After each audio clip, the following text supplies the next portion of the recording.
Hi friends, welcome to Vimal's Curry Pot. இன்னைக்கு ஒரு பன்னீர் வச்சு ஒரு டிஷ் பண்ண போகிறோம். பன்னீர் புர்ஜி சப்பாத்திக்கு சைட் டிஷ் இது ட்ரை பண்ணுவோமா? வாங்க, அதுக்கு என்னெல்லாம் பொருள் வேணும்னு பார்ப்போம். தேங்க்யூ ஃபார் வாட்சிங். உங்களுக்கு இந்த வீடியோ பிடிச்சிருந்ததுன்னா லைக் பண்ணுங்கள், ஷேர் பண்ணுங்கள், சப்ஸ்கிரைப் பண்ணுங்கள். Thanks.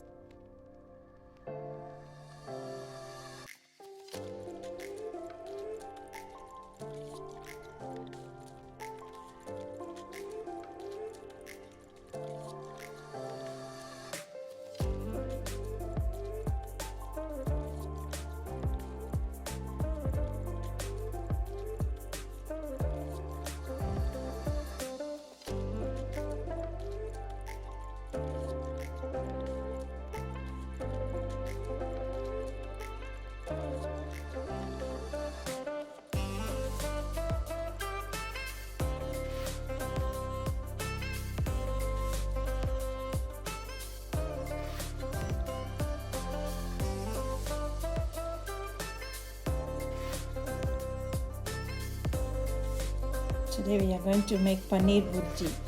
So let's get ready for all this. Take all the ingredients ready. Here I have 100 grams of paneer. Let's grate this.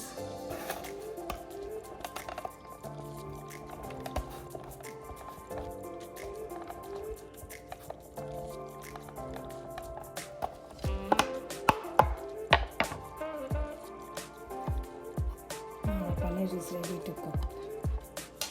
Let's start paneer burji. இப்போ ஒரு pan வச்சுங்க, அடுப்பில் 2 table spoon oil போட்டுப்போம். இப்போ எண்ணெய் காஞ்சதும் கொஞ்சம் கடுகு போட்டுங்க. ஒரு 2 பிஞ்ச் சீரகம், கொஞ்சம் உளுந்து, ஆனியன்,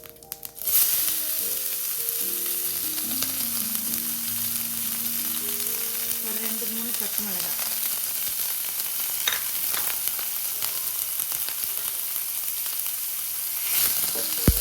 இதெல்லாம் நல்லா ஃப்ரை பண்ணிக்கோங்க. இந்த வெங்காயம் இதை நல்லா ஃப்ரை பண்ணிக்கோங்க, ரொம்ப ப்ரௌனாக வேண்டாம். இந்த வெங்காயம் நல்லா வதங்கின உடனே நாம் இதில் ஒரு 1/2 டீஸ்பூன் ஜிஞ்சர் கார்லிக் பேஸ்ட் போட்டுப்போம்.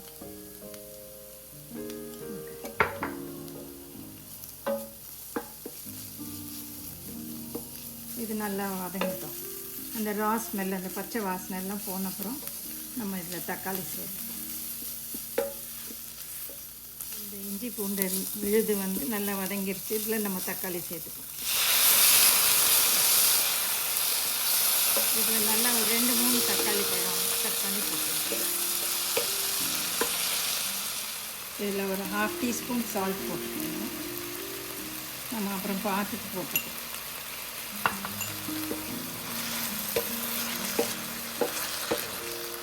ஒரு 1/4 டீஸ்பூன் மஞ்சள் தூள் போடுறோம். ஒரு டீஸ்பூன் சில்லி பவுடர், வெறும் தூள்.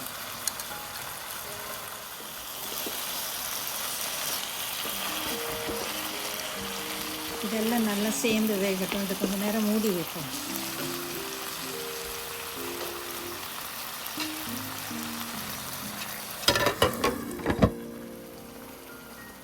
இப்போ இந்த ஸ்டேஜில் உப்பு காரம் வேணும்னா செக் பண்ணிக்கோங்க. வேணும்னா அதிகம் வேணும்னா போட்டுக்கலாம், உங்கள் டேஸ்ட்டுக்கு ஏற்ற மாதிரி. இப்போ இந்த ஸ்டேஜில் உங்களுக்கு உப்பு காரம் வேணும்னா ஆட் பண்ணிக்கோங்க. எனக்கு இது சரியாக இருக்குது. இப்போது நம்ம இப்போ இதில் இந்த ஷ்ரெடட் பன்னீரை போட்டுருவோம். ஒரு 2 பிஞ்ச் கரம் மசாலா ஆட் பண்ணி,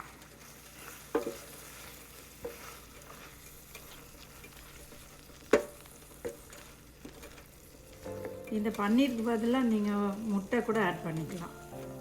அதுவும் இதே டேஸ்ட் தான் இருக்கும். சப்பாத்திக்கு, குழந்தைங்களுக்கு ரொம்ப ஹெல்த்தியான டிஷ். பன்னீர் ஒரு 2 நிமிஷம் போதும், 2-3 நிமிஷத்துக்குள்ளே வெந்துடும். இப்போ நம்ம இது மேலே கொத்தமல்லி போட்டு இறக்கிடுவோம். இதில் கொஞ்சம் நிறைய கொத்தமல்லி போட்டுக்கலாம். கொத்தமல்லி வாசனை நல்லாயிருக்கும். நம்ம புர்ஜி ரெடி ஆயிடுச்சு, பன்னீர் புர்ஜி. தேங்க்யூ ஃபார் வாட்சிங். நம்ம இப்போ ஆலு பராத்தா பண்ணலாம். அதுக்கு முதல் மாவு பிசைஞ்சிப்போம். ஒரு 2 கப் கோதுமை மாவு எடுத்துப்போம்.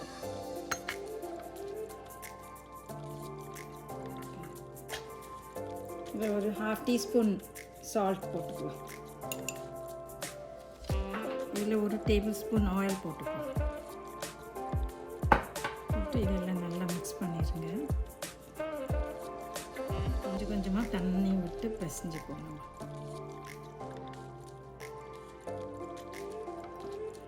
ரொம்ப கோல்டு வாட்டர் எடுத்துக்காதீங்க, லேசாக ரூம் டெம்பரேச்சர் வாட்டர் எடுத்துக்கோங்க. இந்த ஸ்டேஜில் ஒரு டீஸ்பூன் நெய் கூட போட்டுக்கலாம். இதில் 1 டீஸ்பூன் நெய் விட்டு பிசைஞ்சிக்கோங்க. கொஞ்சம் சாஃப்டாக இருக்கட்டும். பிசைஞ்சிட்டு ஒரு 10 to 15 மினிட்ஸ் ஊற வச்சுருங்க. ஆலு பராத்தாக்கு பெரிய பெரிய உருளைக்கிழங்கு நான் 2 எடுத்திருக்கேன். இதை நல்லா வேக வச்சுட்டு தோல் உரித்து ஸ்மாஷ் பண்ணிப்போம். நான் இந்த கிரேட்டரில் கிரேட் பண்ணுற அந்த உருளைக்கிழங்கு நீங்கள் அப்படியே பிசைஞ்சிக்கலாம். ஒரு கையில் ஈஸியாக இருக்கும். ஒரு பவுலில் இந்த ஸ்மாஷ் பொட்டேட்டோஸ் எல்லாம் போட்டுக்கணும்.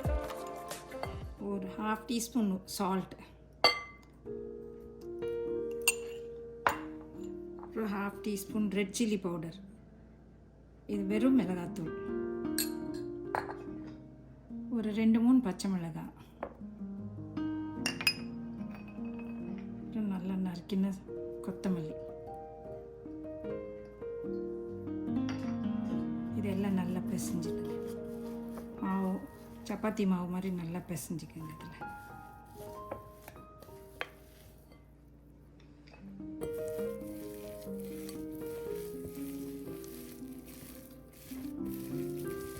இதில் நீங்கள் கொஞ்சம் சாட் மசாலா போட்டிருந்தாலும் போட்டுக்கலாம். அது நல்லா புளிப்பாக இருக்கும். இப்போ இதில் 1 டீஸ்பூன் கடலை மாவு போட்டுக்கலாம். அப்போ தான் உருண்டை பொரிக்க வரும்.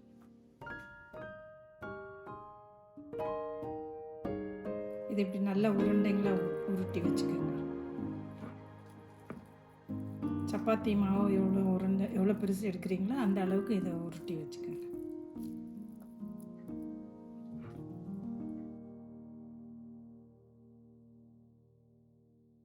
ஓகே, ஒரு சின்ன உருண்டை எடுத்துக்கோங்க.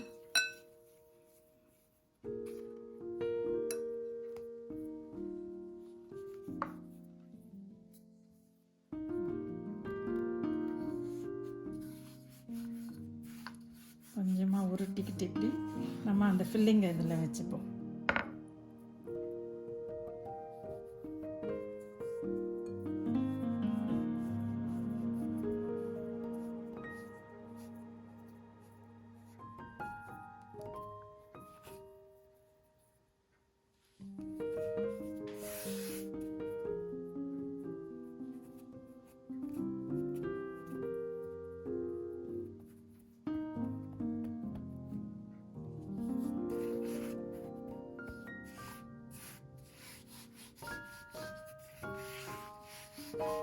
இப்போ நல்லா இப்படி தேய்ச்சிக்கோங்க. ரொம்ப தின்னாக போடக்கூடாது, அது உள்ளே இருக்கிற ஃபில்லிங்கெல்லாம் வெளியில் வந்துடும். கொஞ்சம் பராத்தானா கொஞ்சம் திக்காக தான் இருக்கணும். ஓகே, இப்போ நல்லா சூடாக தவால போட்டு எடுத்துக்கோங்க.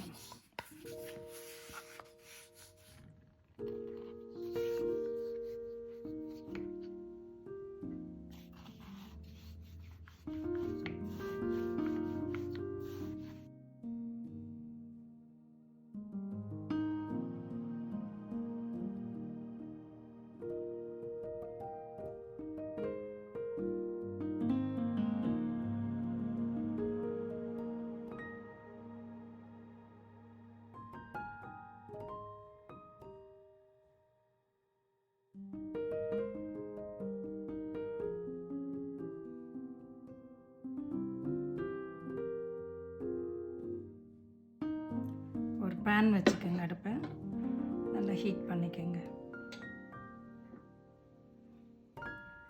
இப்போ நம்ம தவா நல்லா சூடான உடனே நம்ம சப்பாத்தியை போட்டுருவோம்.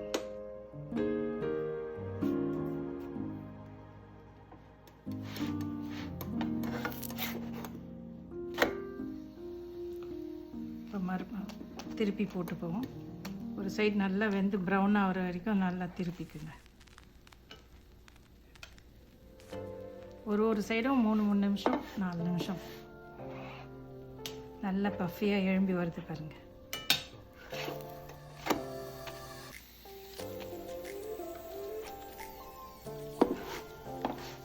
நம்ம ஆலு பராத்தா ரெடி ஆகிடுது. இப்போ நல்லா எல்லாம் இந்த மாதிரி ப்ரௌன் ஸ்பாட்ஸ் நல்லா வந்த அப்புறமா ஃபுல்லாக வெந்திருக்குன்னு அர்த்தம். எடுத்துடலாம். இப்போ பாருங்க இவ்வளோ அழகாக வந்திருக்கு. இன்னொன்று போட்டு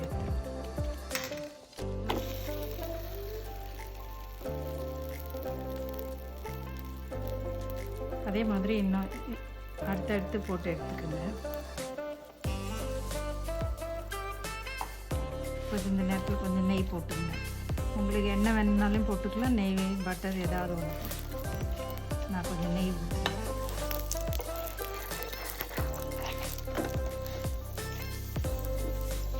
நல்லா வந்துருக்கு பார்த்தீங்களா? பஃபியாக நல்லாயிருக்கும்.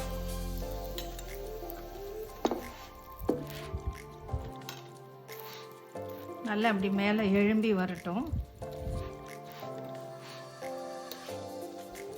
மாவு சாஃப்டாக பிசைஞ்சிங்கன்னா தான் இப்படி உப்பி வரும், இல்லைன்னா ஃப்ளாட்டாக தான் இருக்கும்.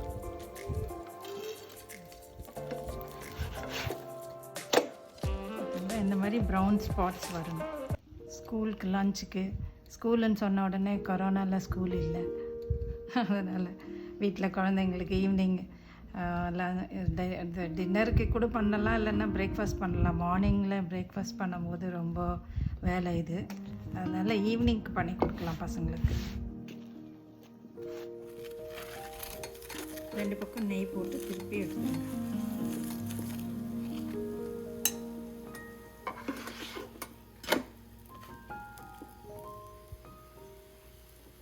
நம்ம ஆலு பராத்தா ரெடி ஆகிட்டு.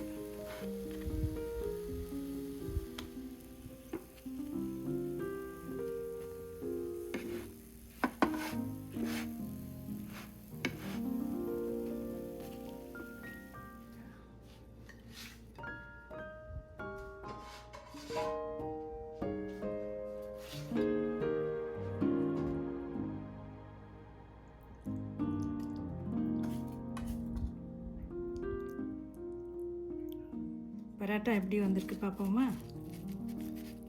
பாருங்க எவ்வளோ சாஃப்டாக, உள்ள ஃபில்லிங் நல்லா இருக்கு.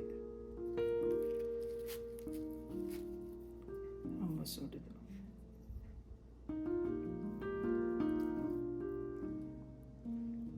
நல்லா சாஃப்டாக பன்னீரும் பொட்டேட்டோவும் ரொம்ப டேஸ்டியாக இருக்கும் இதில்.